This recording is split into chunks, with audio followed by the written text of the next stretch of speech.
Welcome back to Africa 54. I'm Vincent McCory in Washington.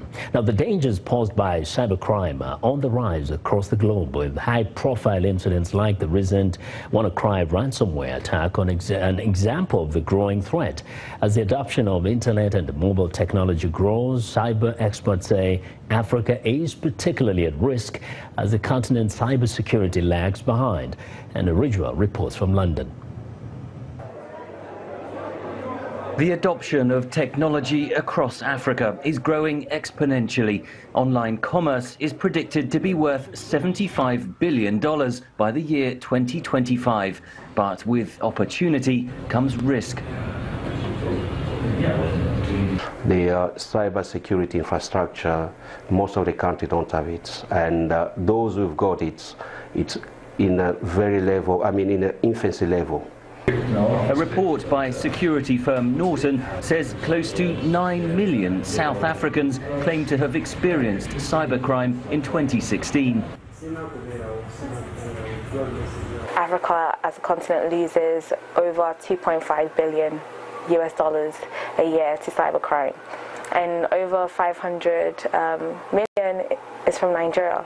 Like the internet, cybercrime easily crosses borders, and Africa has been hit by recent global attacks. Ransomware, where criminals demand money in return for unfreezing affected devices, plus other viruses and social media scams, have all affected the continent. But experts warn the lack of preparedness in Africa poses additional dangers.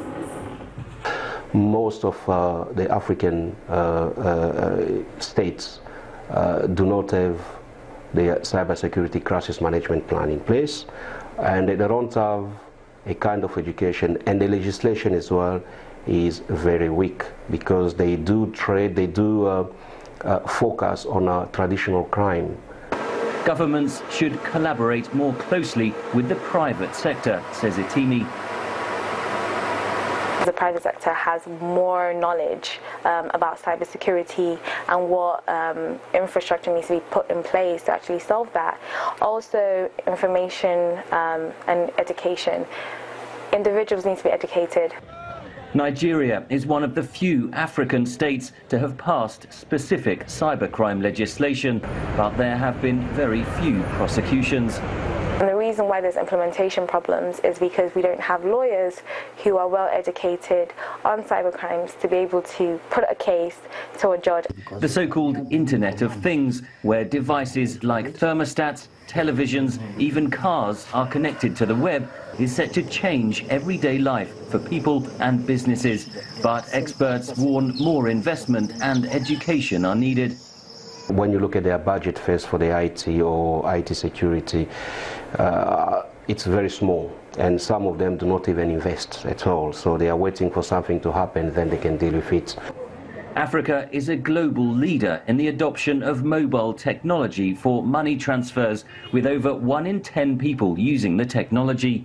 Experts warn cyber criminals see that as an opportunity and are increasingly targeting mobile devices for identity theft and scams. Henry Ridgewell for VOA News, London. Eritrea's President Isaias Afwerki raised hopes of a breakthrough on Wednesday, June 20, describing recent peace overtures from arch-enemy Ethiopia as a turning point for peace and harmony. But there are fears the concession may likely meet opposition from hardliners in Ethiopia's ruling EPRDF coalition.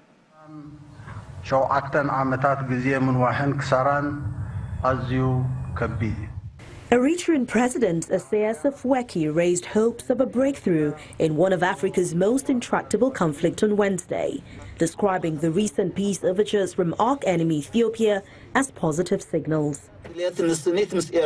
Speaking at a Matters Day event in the country's capital, Asmara, the 72-year-old president said he was sending a delegation to Addis Ababa to comprehend the position of the new Ethiopian Prime Minister Abiy Ahmed in order to chart out a plan for peace talks.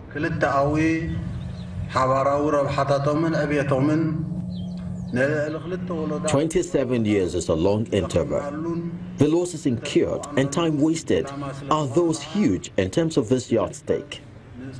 But as the damage they inculcated on the Ethiopian people became increasingly unbearable, it spurred the wrath and the rebellion in the people who said, enough is enough.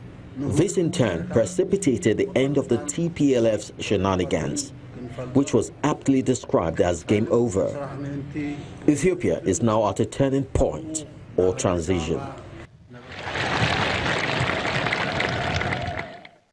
This is the first response from Eritrea, one of Africa's most closed and authoritarian states, to Abiy's shock pledge this month to honor all the terms of a peace deal that ended the 1998 to 2000 war between the Horn of Africa neighbors. The conflict has drawn comparisons to the First World War, with many soldiers forced to march through minefields towards the Eritrean trenches, where they were cut down by machine gun fire. As many as 80,000 people are believed to have been killed during the crisis. Disputes over the still militarized border, the town of Badme in particular, have kept the two sides at loggerheads, with Asmara using the Ethiopian threat to justify its hefty military spending and long-term conscription. In Parliament last week, Ethiopian Prime Minister Abiy Ahmed acknowledged that the tensions were inflicting a heavy economic cost on both countries and said Addis Ababa should no longer hide this price tag from the Ethiopian people, a stunning departure from the past. Well, the World Cup attracts billions of viewers across the globe, many of them in Africa.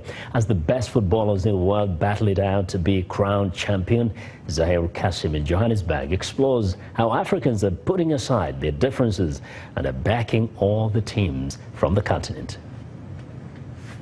It is Saturday night at the bar, and South Africans have been treated to a special weekend with exciting rugby and soccer games taking place back to back. For rugby fans, the Springbok rugby jersey is a clear indication of who you support.